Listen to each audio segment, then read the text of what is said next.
Something historic is happening right now, and most of the world hasn't noticed yet. Airports in Trinidad and Tobago, silent.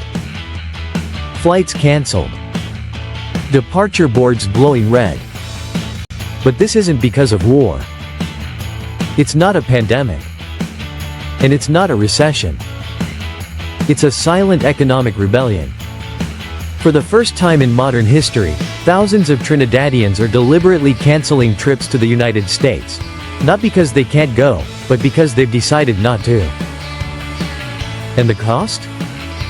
Already measured in billions of dollars. Tonight, we uncover what's really happening, why it's spreading across the Caribbean, and why US businesses are starting to panic. Number 1. The unexpected silence. December is usually chaos at Trinidad's airports. Families rushing through terminals. Children wearing winter jackets in tropical heat. Suitcases packed with gifts, clothes, dreams. Flights to Miami, New York, Orlando, Atlanta, completely full. But this year? Empty check-in counters. Cancelled flights. People standing quietly, staring at departure boards. Travel agents across Trinidad report something they've never seen before. 70 to 80% of US-bound holiday trips cancelled. Families are unpacking bags they packed weeks ago.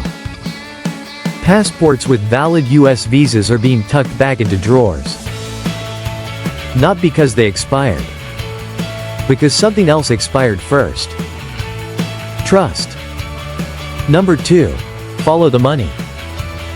The Caribbean is not a small tourism market. Trinidadians alone spend billions annually in the United States, shopping malls, hotels, restaurants, airlines, entertainment. Every Christmas season, US retailers depend on Caribbean travelers. But this year, airlines are grounding planes. Hotels report mass cancellations. Retail workers face reduced hours. Entire shopping districts are unusually quiet. Florida malls that once echoed with Caribbean accents now feel hollow. Economists say this is no coincidence. This is economic withdrawal. Number 3. This is not about money. Let's be clear. This is not about ticket prices. This is not about inflation. And this is not about losing interest in America. This is about dignity. Over the last year, Caribbean travelers have watched US visa policies tighten and airport scrutiny intensify. Social media is filled with stories. Visas denied after years of approval. Humiliating interviews. Travelers detained for hours. Families separated. And most disturbing of all, no explanation. For many, the turning point came with renewed immigration rhetoric tied to Donald Trump's political agenda, which many Caribbean citizens view as openly hostile. The message they heard was simple: you are no longer welcome. Number 4. The 3 fears driving the boycott. Fear number 1. Public humiliation. Caribbean travelers fear being singled out at US airports. Not searched randomly, but targeted. Stories circulate of extra questioning. Bags dumped out. Phones searched. People escorted away in silence. For many, the fear isn't inconvenience. It's embarrassment. Fear number 2. Arbitrary visa denial. Families often spend thousands on non-refundable bookings. One denial can erase savings, family reunions, education plans. And there's no appeal. No accountability. So people are choosing certainty over heartbreak. Fear number 3. Emotional alienation. For generations, the US was seen as a second home. Now, many Caribbean citizens feel like unwanted guests. Students reconsider universities. Entrepreneurs cancel conferences.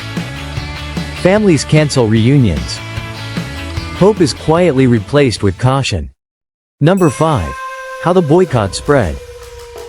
This movement wasn't announced. It spread organically. Through WhatsApp groups, Facebook communities, family conversations. The message was simple. This year, we stay home. Hashtags like #StayHomeTT began trending locally. Travel shifted. Canada, Europe, intra-Caribbean trips, or no travel at all. This wasn't political organizing. This was collective self-respect. Number 6. The US feels it. The consequences are now impossible to ignore. Empty malls, quiet hotels, closed souvenir shops. Small business owners suffer first. Then workers. Then cities. Then states. Tourism-dependent economies feel the shock immediately.